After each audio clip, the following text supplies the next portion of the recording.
Welcome to the Ignorance is Strength podcast. I'm your host, Fabian motherfucking Ojeda, and I don't know shit, but that's okay.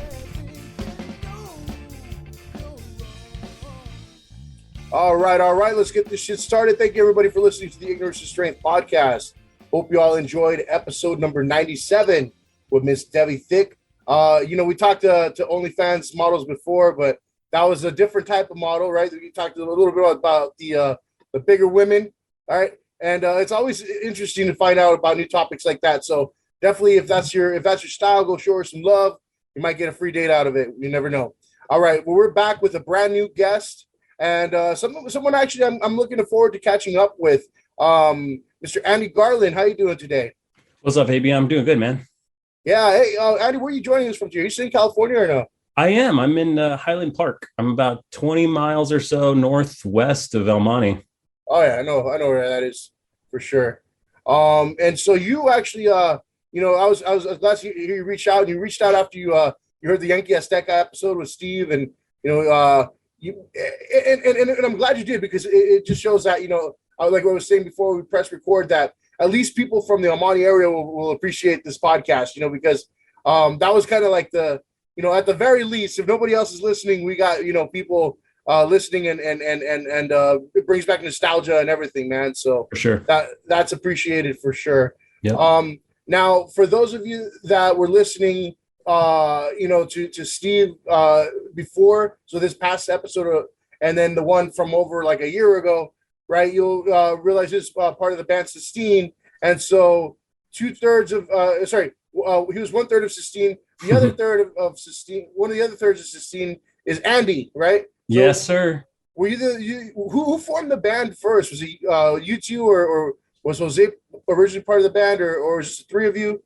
Yeah, it's kind of a funny story. So I started playing guitar in high school. I was a freshman or a sophomore. I went to El Monte High School, class of 2000. Go Lions. But I had been interested in joining a band for maybe a couple of months towards my senior year after I knew how to play. And this kid, Eric, went to my school, and he's like, hey, I'm in a band, come join us. Maybe you could play with us, check us out, whatever. So I'm like, all right, I'll just go see what happens. And I think it was at Steven's house. And Jose was drumming, and then Eric was the guitar player at the time.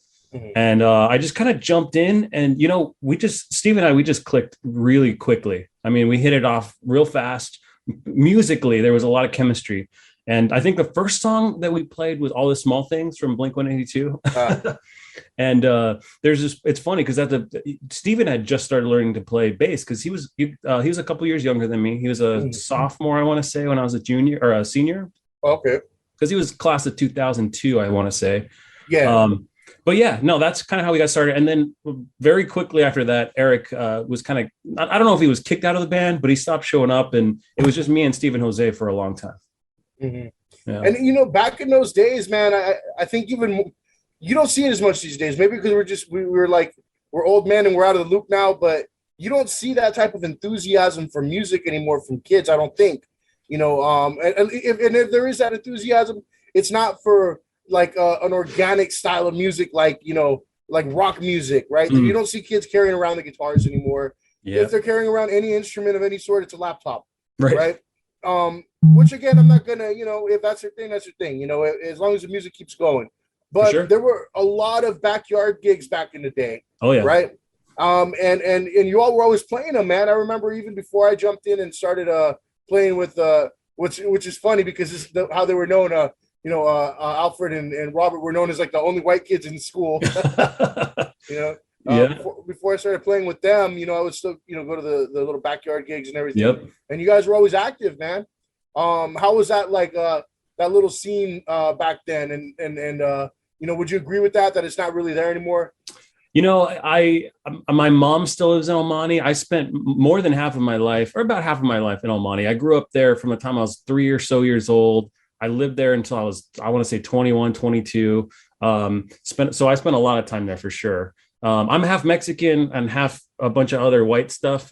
So definitely part of my background, but it is different now. I mean, the kids are just into different stuff. Everything's all digital. Everything's online. Everything's internet based. There's apps on phones and iPads and stuff like that. So it's a totally different scene. But yeah, back then it felt like a different era, you know. And it's kind of funny. So I went to Almani, you guys went to Mountain View.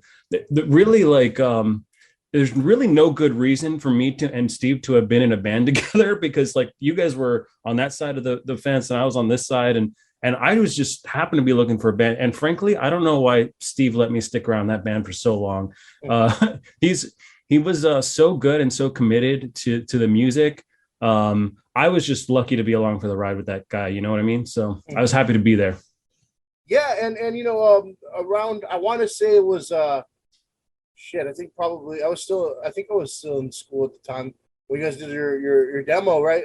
Yep. Like what, 2003, 2004? I got it right here, man. It was 2004. Yep. Yeah, man, that was a good demo. I remember listening to it. I'm like, shit, this is good. You know, because every now and then you know you kind of have like a competitive spirit. Like we're gonna be the band that's gonna make it out of Almani and shit like that. You know, when there's plenty of room for everybody. You know. Sure. But in our heads we're like, no, we're gonna be the ones. Right? And I remember listening to that. I'm like, fuck, it's kind of. It took care of business, you know. You know, that making that demo was pretty interesting. So we had gone to the studio for a few weeks and laid down a bunch of tracks, had a bunch of stuff going, and then something happened with their system and they lost fucking everything. All of the stuff we had recorded was just gone overnight, and we were like, oh fuck, we just spent so much time recording it. But it ended up being good. Like we actually, like, because we had basically practiced the whole thing already, we were in a rhythm, you know. We got into it, and when we re-recorded it, we actually did, I think, a little bit better of a job. We found some new stuff. I actually accidentally in the studio discovered a new riff that I played for one of our Arado was one of our singles, if you want to call it that. And I played the wrong note on the wrong string during the main riff. And it harmonized with the main riff. So it was like, oh, I fucked up, but it sounded good. So we added that in the studio and it became a part of the song, which is kind of. That's that one. That's the one. Yeah. That was probably the best one on there. That was one that I remember for sure. Oh, so that was a mistake. The part that I harmonized with later on in the song, I don't know if you may or may not remember the song, but towards the end, there's a harmony part on that part. And yeah, that was an accident. But it came out good, so we kept it. Was it two guitars or was it guitar and bass harmonizing? I used two different guitars at different times. So I had I had my Strat, and I don't even remember the style of the other guitar, but it was like a heavier, thicker, you know, meatier pickups on it, that kind of a thing. So I used both guitars, but yeah. Oh yeah, I think I know where you're talking about now that I'm thinking about it. But yeah, that was really cool to hear, you know, because. For us, you know, in our little rinky-dink band, we were called Rest Assured. Rest Assured, yeah, I remember. The toilet seat covers, right? Now that you look at the toilet seat covers, if you ever go to a public restroom and you're looking for a toilet seat cover, yeah, more than likely, the brand that toilet seat cover is Rest Assured. That's funny. Like, I didn't even realize that until somebody pointed it out. Oh my gosh. Yeah, but you know, that kind of motivated us too. Like, damn, we wanted to go do a demo. You know, I think we went to even the same guys that you guys used in Arcadia or whatever. Yeah. In Whittier or something like that, right? No, we went to some dudes in Arcadia. Maybe it was different guys, but okay. But I thought it was the same people. But yeah, then we did, you know, the same thing like a few months later, you know, and it just kept that scene lively, you know, and everybody wanted to go do the same thing. Because it was different styles of music too. It wasn't just like, you know, it wasn't just like punk rock where it's just, you know, it wasn't nothing wrong with that, but it wasn't just the 3-chord, like, you know, it wasn't like that, you know. It was actual, like, I don't know how you put it. I guess like music that would be like radio friendly, you know. Yeah. You know what Steve calls it, or called it. I mean, maybe he still does, but he called it regurgitated rock, which it's like a combination, for us at least. It was a combination of like funk and blues and reggae and even like a little pop. We had some punk in there, and we just kind of mashed it all together and then just sort of regurgitated it out. And it was cool because we had songs that sounded like one kind of feel, one kind of style. We had other songs that were very different. And you know, honestly, the credit for all that goes to Steve. I mean, he's a prolific, incredible musician, and he's actually, like, it's funny. My entire music career is basically a footnote in his music career. You know, I spent 6 or so years playing with him in that band Sistine. And but when I started with them, it wasn't Sistine. We didn't even have a name really. It was just Jose and him and me playing stuff. And he had his uncle's band, I think, was named Sistine Attitude.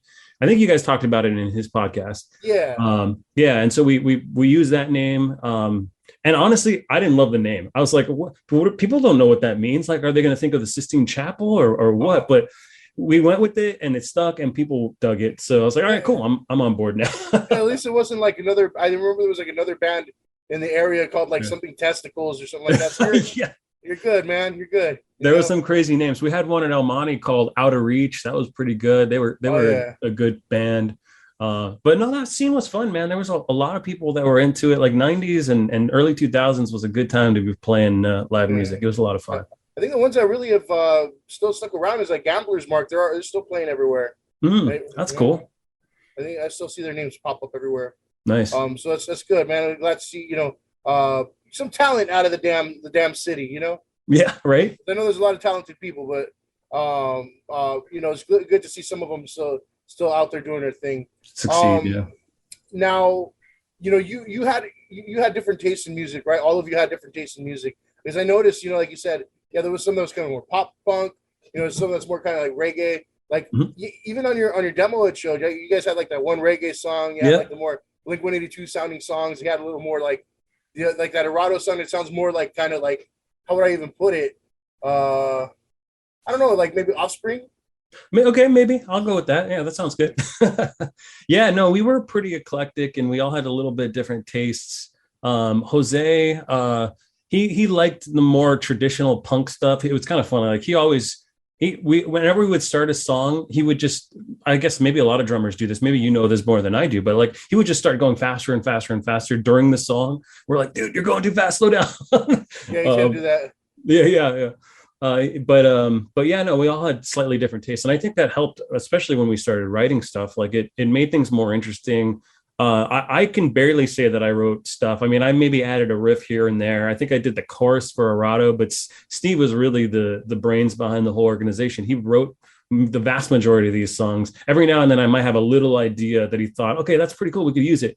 But he's the brains behind the whole thing. But he was really fun to play with. Like to this day, he's my musical inspiration, honestly. Like if I want to hear something cool or whatever, like I still call him up once or twice a year and be like, hey, let's go jam. And he always joins me and we will play here at my house, or I'll go down to his house, have a few beers and play some music. I've been to his studio a couple of times and we're working on some new ideas and new material. So he's been able to keep my musical brain alive. So that's cool, man. Because I see you got like 12 guitars behind you. Yeah. Well, it's 6 and then there's a mirror, so it looks like 12. There you go. That's what did it. Yeah, I keep it going. When you guys stopped playing together, it was around 2006, 2007. Yeah. I know Jose was in the Marines, and Steve was still doing a lot of different side projects and whatnot, like he's like he does all the time. Yep. He's unofficial town troubadour is what I call him. I like that.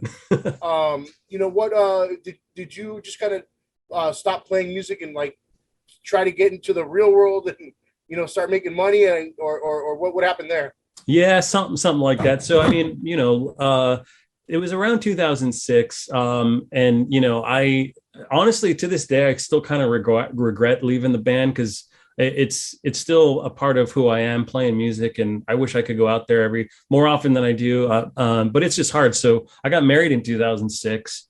My wife actually went to one of our shows though before that. It was, maybe you remember this, it was at Rosemead High School for a talent show. Got Skills talent show. Yeah, that was it. You guys apparently had skills. Yeah. Well, we didn't win the first year that we did it, which was 2003, but 2004, Steve and I did 2/3, Sistine 2/3, and it was just him and I on acoustic. And we had a pretty darn good show. We didn't think we were going to win though. I remember we heard third place and we're like, oh dang, and then second place, oh man, we're done. And then they said us for first place. Yeah, sweet, we won. But yeah, no, for me, life sort of just started catching up with me. I was a little bit older than Steve. So yeah, getting married, and then a couple of years later I had kids, and life caught up with me. But that sort of thing happens, but at least we've been able to keep in touch and still play every now and then. And I've kept my musical roots going. So. Yeah, it's like everybody who I talk to about passion, keep your passion alive, everything. It's like that whole "Raisin in the Sun" thing, man. The poem by Langston Hughes. They also turn into a play, but it talks about what happens if you defer a dream, and it's all this nasty stuff, right?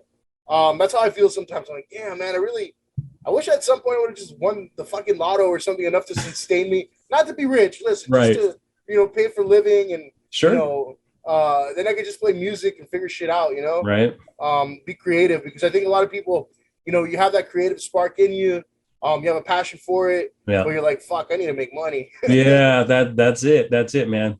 Mm-hmm. Luckily for me, I got into technology stuff when I was actually still in high school. I was still going to Monte High School, and I got an internship at Coca-Cola, doing basically IT stuff. And I've been doing it ever since. They offered me a job as soon as I graduated high school. I didn't end up going to college. I was planning to go to college. But I just jumped right into technology, and I've been doing it for, 22 years now. So, Wow. Okay. What is that? I mean, see, that looks a lot different these days, right? Because sure. back when, you graduated high school 2000, right? Yep. So in 2000, nobody knew what the hell they were doing on the computer, right? And so Yeah. we talk about IT, it's as simple as just like, here, I can connect to the internet.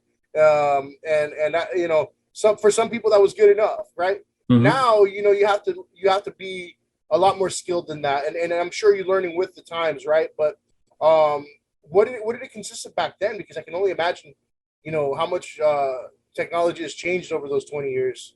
Yeah, that's a good point. I would say, like, you have to, if you're in technology, you kind of have to be aware of what's happening all the time because stuff is constantly changing. There's always new companies, and there's new like philosophies behind how to run IT and what to do with it. Like, cloud was just became a thing like maybe 10 years ago, and now everyone is using the cloud, right?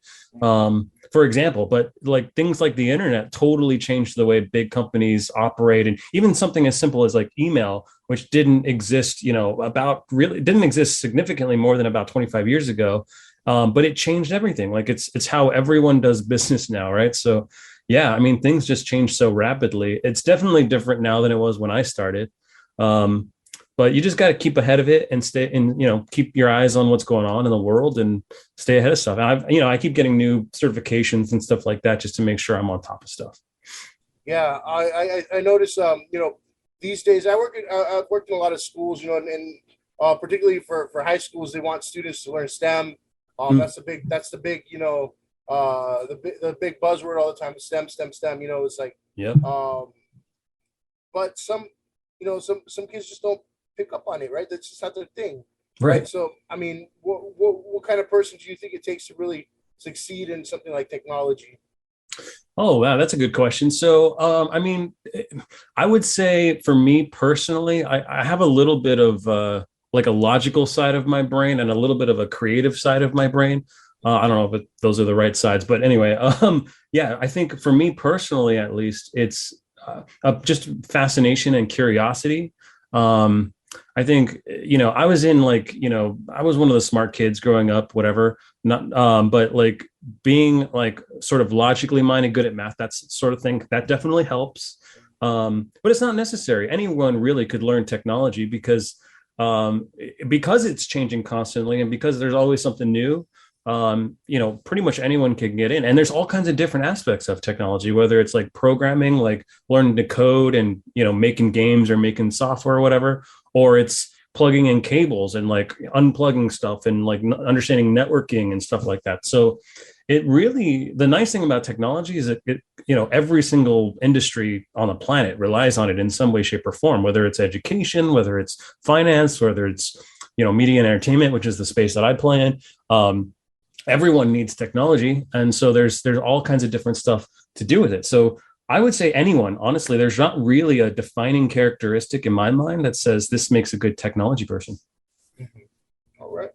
There's some hope out there. Yeah, there's hope out there. Let's get some more STEM people out there. And with that, keeping in line with your tech mind, right? You have a YouTube channel where you explore some of the tech in the guitar world, right? That's right. That's right. Yeah, I thanks for bringing that up. So I bought this smart amp from Positive Grid. It's called the Spark. And I bought it while it was still in beta back at the end of 2019. And so it wasn't available when I first bought it. It took like 3 or 4 months to get it. People were buying it as a part of like this pre-sale program, but they weren't widely available. And then it won the best in show at NAMM that same year. And then in 2020, we all know what happened in 2020, right? The pandemic hit and everyone was home all of a sudden. And just people wanted to learn. There was a lot of people that wanted to learn to play guitar. And this was a newer type of amp that it's a smart amp, like I said. So it has like this integration with an app. And so it was kind of like a half music, half tech situation, right? Which right up my alley. So I knew how to use it pretty quickly. I kind of got the gist of it. And I was on this Facebook group and I noticed people kind of have the same questions about how it worked kind of over and over again.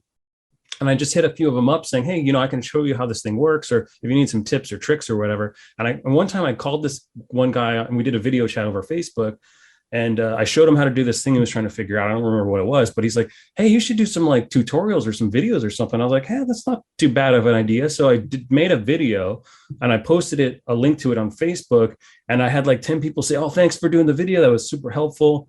Where's the rest of your videos? I'm like, well, shit, I don't have any more videos, but maybe I should. And so I kind of started making tutorials on how this thing worked. And there's a ton of features in it. And the other thing that was interesting was Positive Grid didn't have great documentation on how it works at the time. So it was kind of like this gap, right? And then there were so many people buying this thing and so many people trying to figure out how to use it. I don't think even Positive Grid knew the demand that they were going to see for this thing. So it was kind of just an accident that there was this need for this content and I was there kind of able to fill it. So yeah, within a couple of months, I had a decent amount of subscribers and I make a new video every couple of weeks and people watch them and people give me feedback. People ask for more stuff. And so, yeah, I'm still doing it. Yeah. Talk a little bit about that app, man. I mean, it sounds interesting. It's like the first time hearing about it, it comes with an app, you said? So it's like, it's not a traditional app where you plug it into the wall, you plug a guitar in and you just kind of go at it, right? It's something that you hook up to a computer or a smartphone or something? Yeah, essentially. So first of all, it definitely can be just that, what you described, right? It can be something you just plug in, you start playing. There's some presets built into it. There's a bunch of knobs for tone and bass and mid and treble and blah, blah, blah. But there's an app that you get when you buy the amp that connects via Bluetooth to the amp. And you can control the different settings, and you can also download existing tones that people create. So people make all these tones. So you can download those tones and you can play with them. You can adjust them. You can save them as your own. And then it has integration with like backing tracks. So you want to throw on a blues backing track or a rock backing track and just play over that. You can do that. It's also a pretty killer Bluetooth speaker, just in general. If you just want to, throw it out for a party or whatever. I use it for that, like when I take the kids to the pool or whatever. But so yeah, it's kind of a tech-centric app. They call it a smart amp. And yeah, I mean, I just use my phone to control it and adjust it. And they keep adding new features because it's software. They can keep adding new features over time. So they just released like an in-app tuner recently, for example. They released a Jimi Hendrix pack. So you can download like Jimi Hendrix tones and play along with those. So they keep adding new stuff to it. I've talked to Positive Grid, actually, the company, their marketing people, a couple of times. They've given me some shout outs. They asked me to join some of their live feeds. They asked me to test some products for them. So yeah, it's been a pretty cool ride. It's been something really fun. And I love helping people, right? So when people say, oh, this really helped me learn how to use this thing that I wouldn't have been able to learn how to use on my own, I get a lot of satisfaction out of that. So that's been the thing that's really driven me towards it and had me do it. But yeah, you got the gist of how the amp works. It's pretty cool. Yeah, that's cool. So if you wanted to sound like Brian May or something, you just download a Brian May pack and you'll be able to make that guitar squeal. Exactly. You got it. Right. And you mentioned Bluetooth, man. It's like this whole, technology is so crazy that like even with Bluetooth, I can connect to my damn grill, my smoker outside. Oh yeah. Right? Like I could be cooking ribs right now. Yeah, I have done that during an episode of a podcast before. I'm like, shit, this is like, should I trust it? And I'm like, oh, it seems to be sitting pretty, so I don't think anything to worry about. And if I have to shut it down, I just shut it down on the phone. Yes, sir. Yeah, it's smart everything, man. Like I have like a water sprinkler system that's smart. I have a doorbell. I have like my air conditioning system. everything's going to be smart. People were talking about like smart dishwashers and refrigerators, like you name it. I guess more smart things become, more stupid we become. But Yeah. it's not right. It's all about convenience, right? Yeah. Now your YouTube channel, you got quite a bit of an audience too, right? I got around 5,600 subscribers as of a couple of days ago. So yeah, I can't be mad at that. That's crazy, man. At what point do you get paid though? Like, do you get paid for any of that stuff? So there's a threshold. I want to say it's like you have to have 2,500 subscribers, and then you have to have a certain number of hours of viewed content. So that means like people have had to have watched your content for a certain number of hours, and I think it's like 4,000. It's a lot of hours. I hit the subscriber mark within like maybe 6 months, but it took another 3-4 months to hit the hours of viewed content mark. Wow. So, but I started monetizing, I want to say February 21. So it's been about a year now. That's cool, man. Yeah. I never know how any of that stuff works, because like it's so random. Like I don't even post like these videos, right, on YouTube. Right. I'll just post the audio. Yeah. And certain episodes will have like, I think the highest one has like 50,000 views. And I'm like, what the hell happened in that one? Where the one from a couple weeks ago still only has like 5 views. Yeah. They got algorithms. It's the algorithms, man. There's certain things that YouTube does where they'll promote certain types of content for whatever reason, and who knows what those reasons are. It could be like a search term that's common, but it doesn't have a lot of content associated with that search term. So they'll say, oh, we need to promote this thing if someone searches for this because there's not a lot of other stuff. Or it could be any number of things, but there's these crazy algorithms. I have one of my videos that has like 30,000 views, and most of the rest have like, maybe 2,000 or 4,000 or something like that. But it just happened to be one of those, maybe it's like an eye-catching thing, and it's like, people lash on, who knows? But yeah, man, I think one of them was like, oh, you know what it was? There's a few, because there's a few. Yeah. Like, if it was like just one, I'd be like, that's crazy. But there's maybe like, I think I have a handful that are like past like 20, 30,000, right? Nice. And I don't know how it got that much, but yeah. One of them I knew was because it was like a play on words. Okay. And it was opposite sex, so we called it the Sex Files, like the X Files. Right?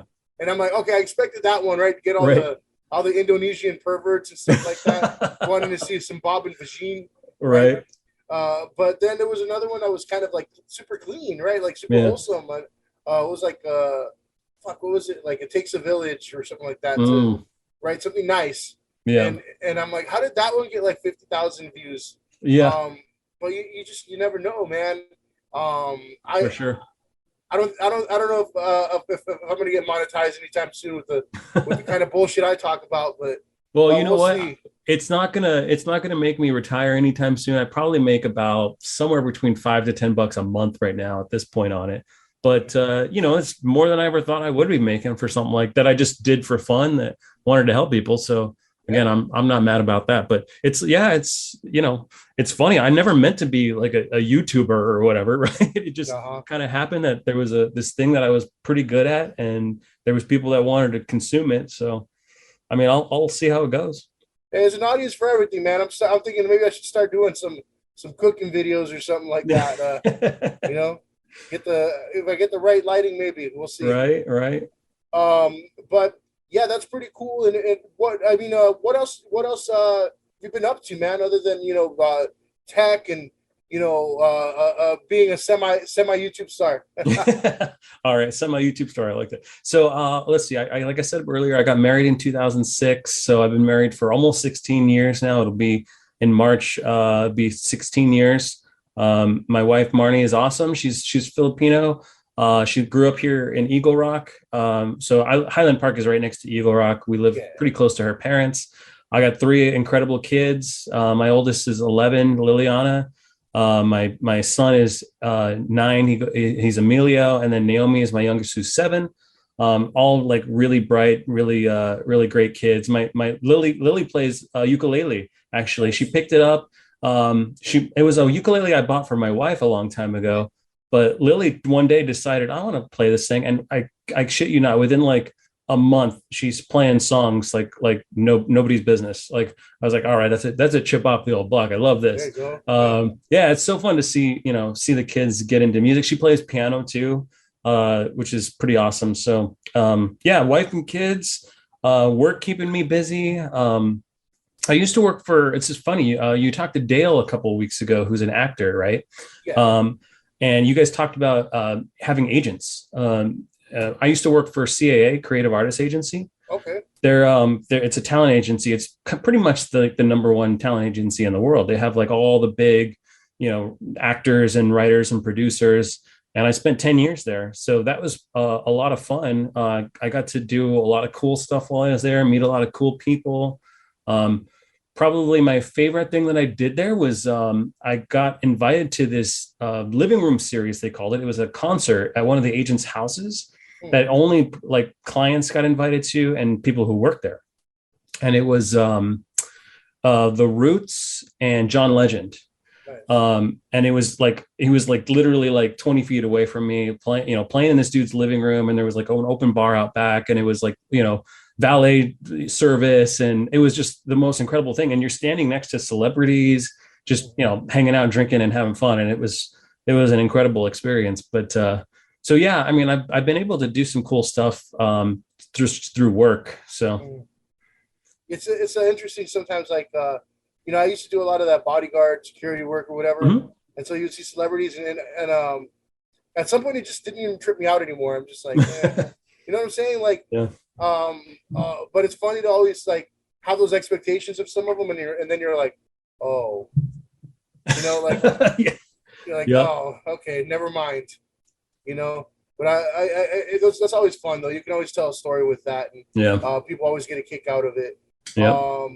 But yeah, man, that's cool. Your kids playing, hopefully, you won't turn into like Joe Jackson or the Selena dad or anything like that. But that's why I'm like, that's why I don't have any kids yet. And if I do, they're gonna be like, I don't want to play anymore, Dad. Yeah. Shut up. No, that's me the switch, boy. Like, right.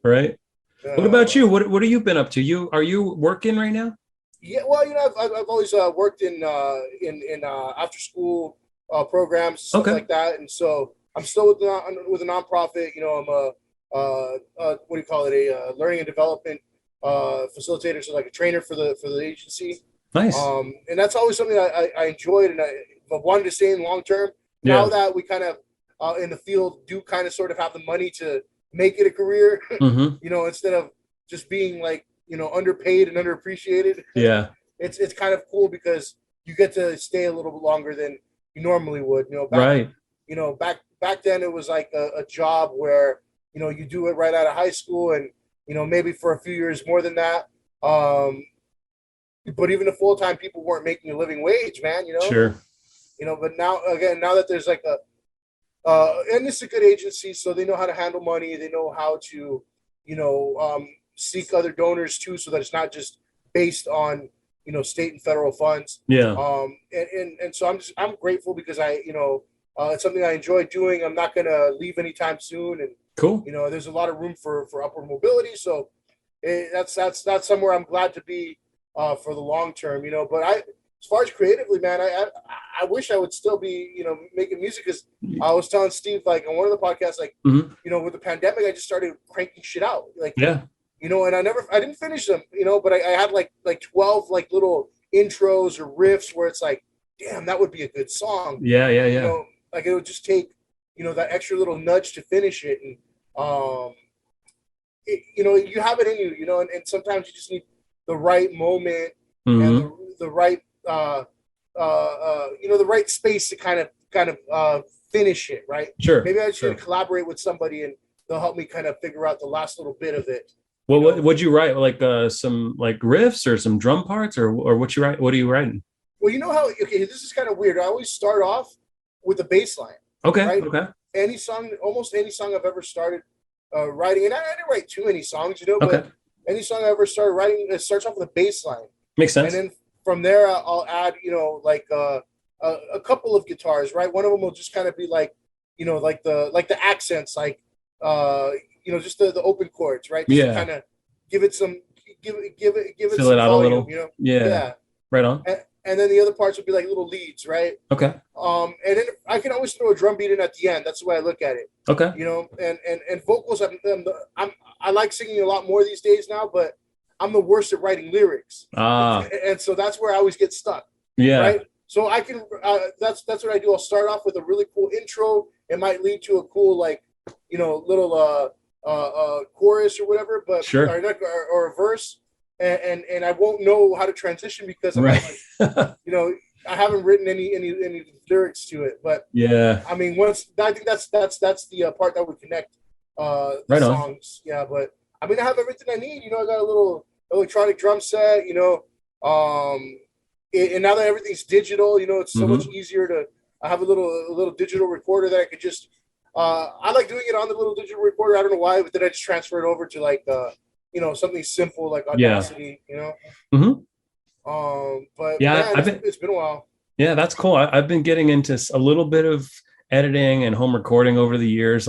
Sometimes it's like I get some inspiration, bug up my ass, whatever, and like I get really into it for like a month or two, and then it just kind of sits collecting dust on the shelf a little bit. But yeah, I've had different stuff over the years, kind of catching my mind. But you reminded me while you were talking of another thing with Steve and Sistine. So, when we used to write songs. And so he used to, I say used to because it's different now, but he used to not be a very good singer. I don't know if you remember it, but he was singing a little bit when I first met him. And then like, I tried to sing. I'm a okay singer. I'm not a great singer, but like, he was like, okay, you sing everything. Once he heard me singing, like, he's like, you're going to sing all this stuff now. I was like, well, even the stuff you write? He's like, yeah, you sing all the stuff I write. But now, I don't know, you've probably heard him a few times. He's a great singer now. And yeah, he's very critical of himself still. He is. But he has this like actually really cool, unique sound that I love. But yeah, back in the day when we were in high school, or when he was in high school, because I was already done with high school for the most part. But not the best singer, but he's a really great like writer. Except the chorus, he couldn't write very good choruses. So I ended up writing a few of the choruses. For whatever reason, even though choruses you would think are easier to write, but like I wrote the chorus for Arado because he was like, yeah, I don't know what to say for the chorus. I'm like, but you got all the hard stuff to write. How hard is it to write the easy stuff in the chorus, right? But no, that was a fun way that I felt good about collaborating with him, where I was like, okay, I can add a little bit of value here. Yeah. But, well, you remember Alfred, my buddy Whitey. I mean, of course. I listened to a couple of your podcasts, and I was like, "Oh, fuck, Alfred, that's awesome. He's on the show, and he's a big part of the show too." Yeah, he is. Definitely is. I mean, a lot of people that haven't even met him have asked me, "Is that Whitey guy? Is that really how he talks?" So yeah, Whitey. And same way he was. Actually kind of the opposite way. I mean, I'm not gonna comment on his singing abilities or not, but. No, but he would be great at just fucking writing a chorus out of nowhere. I'll be like, how do you just do that out of nowhere? Like, and it would be catchy too. It would be catchy as shit. Yeah. And it could be about the stupidest thing, right? I remember before I even started playing with him, he had like this song about a fucking penguin. I'm like, come on, dude, like. But it was catchy as shit if you heard him sing it, right? Yeah. And that was pretty much how he wrote the rest of the songs, and when we started putting some good shit together, I'm like, damn, that's really helpful. I don't care if you're singing about shit that doesn't make any sense, like the Red Hot Chili Peppers sometimes do. Yeah. For sure. they just slap like never do now. Yeah. Like if it sounds good and it flows right, and to me it sounds like something that could be on the radio. It'd be like, let's just run with it, because we had some pretty cool shit there for a while, man. I was like, I was really enjoying it.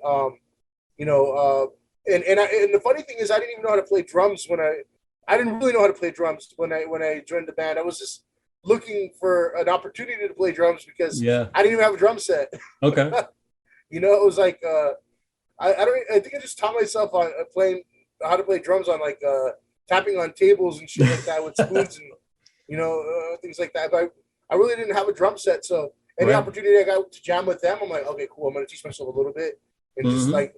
Watch music videos and see how they do it. Yeah. Listen, like I would listen to like just the the hi-hat on a song, and really you have to listen deeply. Yeah. and I'm like, let me just separate that and hear how they play that. Mm-hmm. You know, I'm like, oh, okay, cool. It doesn't stop. You keep going. Now, and I didn't know that. You know, I thought, Right. you know, I used to just be like, I remember going to a Guitar Center one day, and I went with a friend of mine. He goes like, oh, there's an open drum set. Go jump on it. And I sat down. I'm like, oh fuck, what do I do? I've never played on a drum set like this. Like, it was huge, you know. Yeah. Like, I mean, I could probably mess around with the snare and a bass drum, and I'd be like, hey, I could come up with a little beat, but I just saw all of this in front of me. Like, I don't know what to do, man. I froze. That's funny. I froze, you know. And after that, I'm like, I never want to freeze again. Yeah. And so I was like, I'm gonna have to teach myself. But yeah, I remember them auditioning a drummer that just didn't work out, and they're like, hey, we have to play the show coming up, blah blah blah. All right, I'll do it. Yeah. You know. And then from there we just kept playing, and you know, we became friends and everything, and it just became, you know, fun. And we did a lot of shows a lot of the same shows back then. Like, I remember, like, Rest Assured, I remember seeing that same band name on so many of our different, like, little parties or whatever that we did. So I think, honestly, you guys might have been the band we played with most of any other band, right? It might have been that way.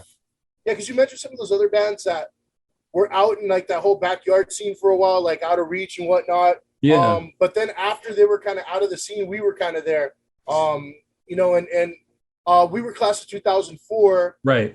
Steve was class of 2002. So I think since you were a little older, and I think those other bands too were like more your age, they probably started, like, you know, moving on, doing their own thing, and we kind of stuck around. But do you remember? So there was a talent show at Mountain View High School, and it was only for Mountain View High School students. And Steve snuck me in, and he said, "Tell him you're who was I supposed to be? I was like A-friend or something like that." And he's like, "Tell him you're E-friend and just come on in, like, bring your stuff." Like, it was the funniest thing, because, like, no one recognized me except maybe there was this one teacher, I think, that was, like, used to be at Almani or something, and I think they looked at me twice and like, why do you look familiar? And I just, like, kind of ran away.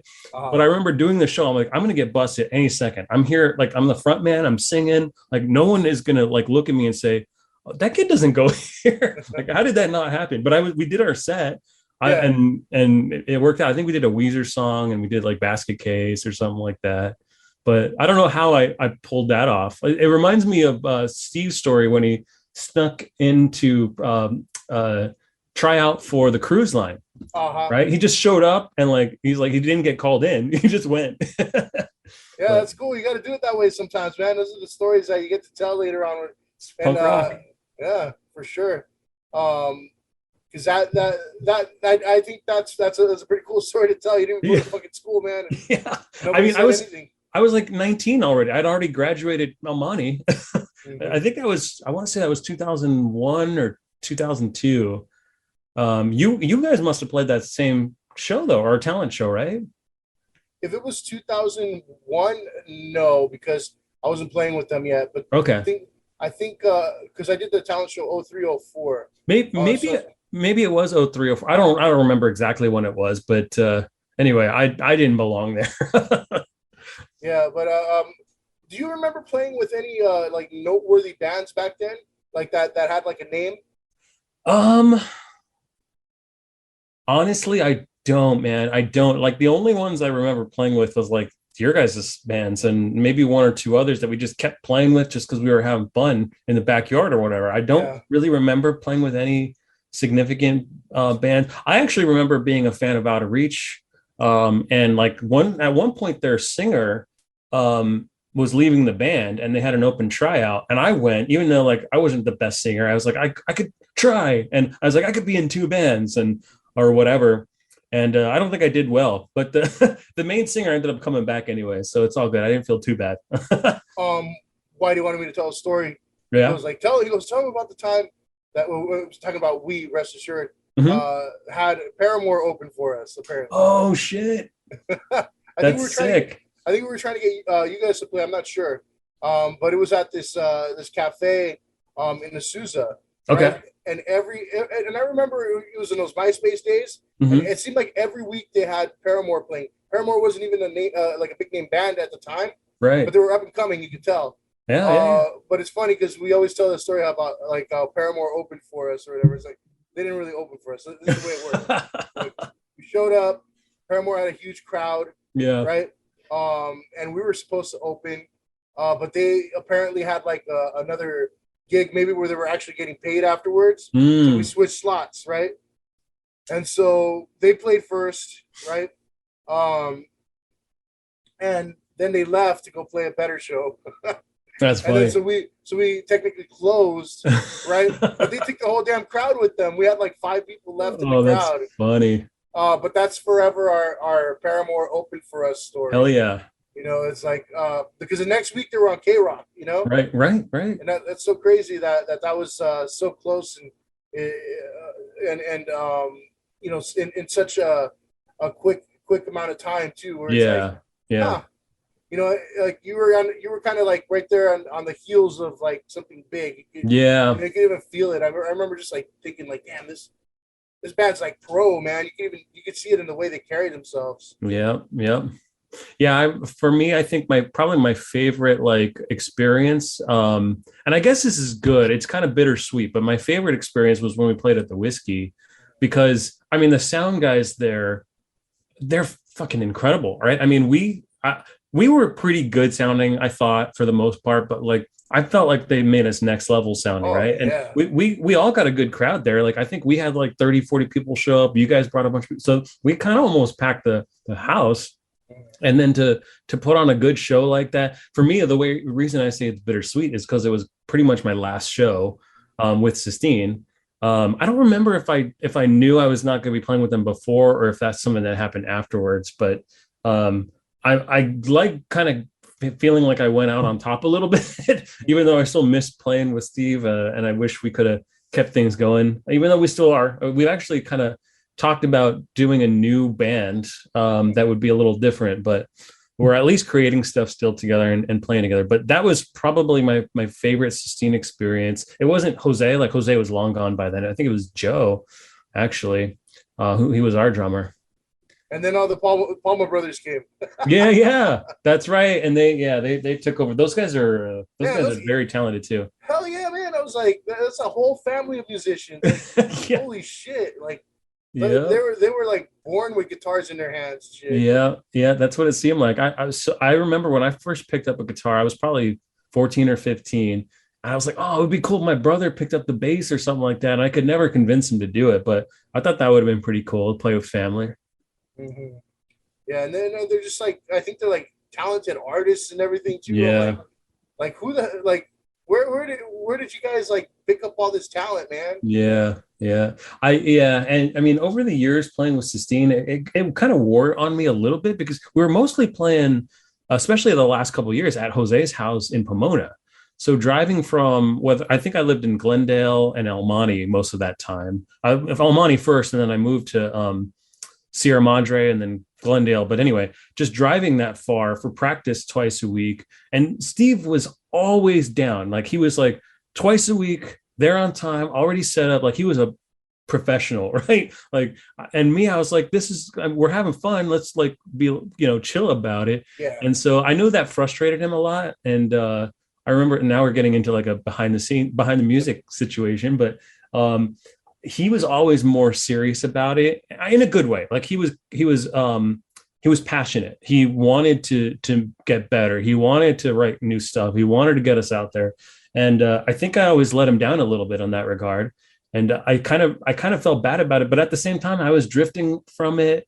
And I just was starting to have my own life. And I met my wife wasn't my wife at the time, but but I remember like feeling bad about that situation. And I think I quit the band like 3 times, but he kept pulling me back in. And sometimes I wonder like, why did he keep calling me back?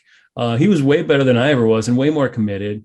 But I was always super glad for it, and I'm still glad for it to this day. Like I said, if I could be in a band with him playing every day at this point, that's what I would be doing. Yeah. But well, yeah, maybe one day have a little rest assured Sistine reunion show. Or hell something yeah, for somebody's 40th or 50th birthday. Or some shit. Yeah. Oh, I just turned 40 like a couple of months ago, so So you're out of the running. You're out of the running. Yeah. Well, maybe Steve's. Yeah. You guys did. You guys had Bob back, right, to talk to you guys on the show. Yeah, he's out in Canada now. Yeah. Get him down here. You know, his apparently got a very successful wife over there, so Ah, I think he'll be more Canadian than anything. right on. But we'll see. I mean, we'll get him down for a show at least, right? That's exactly. One-time reunion. Yeah, that'd be cool, man. But yeah, anything you want to plug or any, social media where you want people to find you or anything like that? I guess if anyone's curious about that amp, I have the YouTube channel is called Spark Amp Tutorials. It's you'll if you just type in Spark Amp, it's probably going to be one of the things you find on YouTube. I don't really have it on any of the other socials. I don't have a Facebook for it or anything like that. I just use my personal Facebook. But yeah, I'm Andy Garland.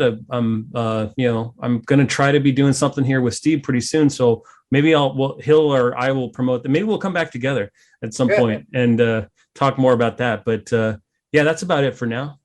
Cool. All right, man. Well, thank you, Andy. I really appreciate having you on, man. Good catching up. And for everybody listening at home, I appreciate it. Thank you. Well, good night.